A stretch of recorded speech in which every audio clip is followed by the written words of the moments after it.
Hello, my name is Elias, and this is, I guess, a vlog of my final project for my Mythologies class.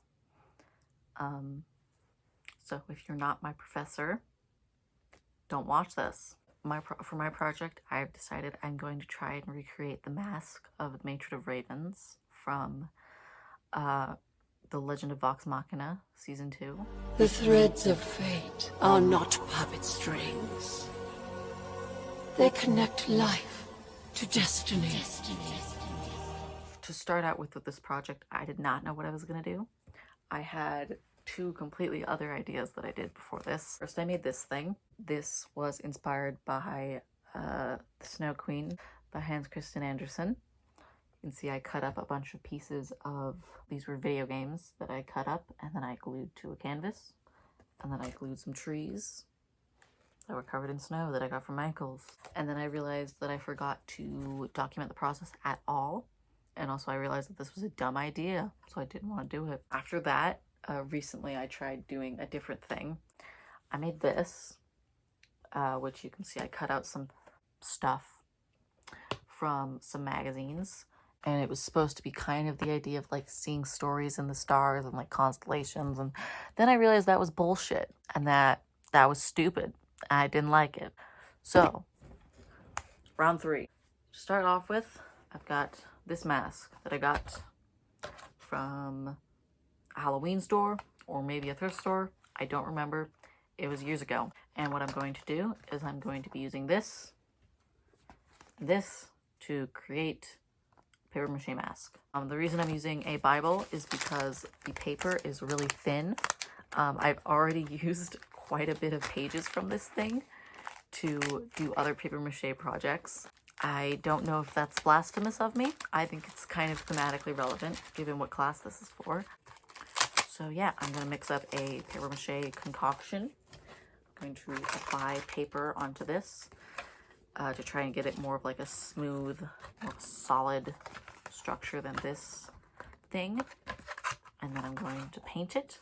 And then I'm planning on either going to get some sort of sheer fabric. I think I have a few dresses or shirts or something that I don't need that I'm going to cut fabric out and glue it onto the back of the eyes, either with some glue that I have, or I might get some hot glue from a Michael's. And then I'm either going to just leave this on its own, attach it to a canvas or something, or maybe put it in a shadow box, once again for Michael. We will see what the mood is.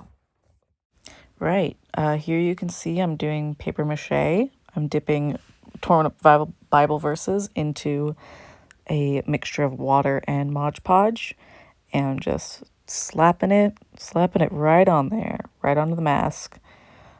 That's how paper mache works. And I'm doing paper mache. Hell yeah. So you can see, got the first layer of paper mache done. Let that dry, see how it turns out, and then probably add a couple more layers to that. So it's not 100% dry yet, but here's the probably last layer of paper mache. I don't want to like completely cover up all the features and make it impossible for me to know where the lips are supposed to be. So I'm gonna let that dry a little bit more, and then we're gonna get started on painting it. It was at this point, waiting for the paper mache to dry, that I decided to binge watch House of the Dragon. And honestly, it just doesn't like have the same like hit that Game of Thrones did. And I think one of the big things for me, at least, is that there's not as many characters as there are in Game of Thrones. And like, oh, and the clip's coming to an end. All right.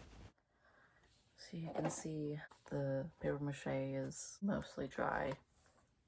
So I'm just using some basic acrylic paint. I'm doing a couple coats of white starting off.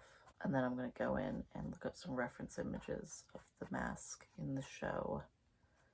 I think it is accurate as possible to what it's actually supposed to look like. So we're going in with some acrylic paint that is, I believe, 79 cents at Michael's. Love that brand. It's like so good. Love getting stuff for under $1. In this economy, never happens. And I'm painting. Hell yeah. I am now realizing that doing the paper mache was basically entirely superfluous because I could have just painted over the normal plastic and it would have had the exact same effect. So that's cool.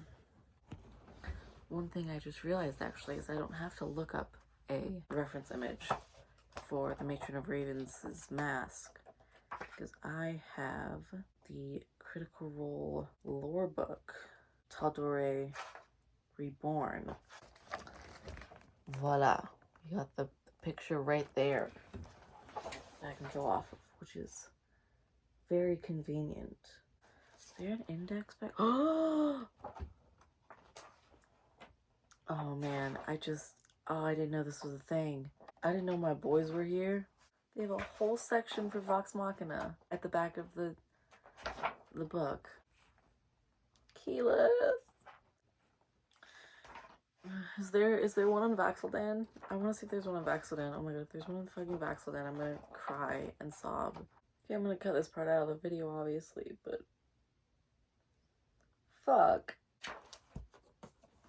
Maybe I'll leave this part in just for fun, just for funsies, just for shits and giggles, just for shits and crying. Okay, so at the moment I've got this and this.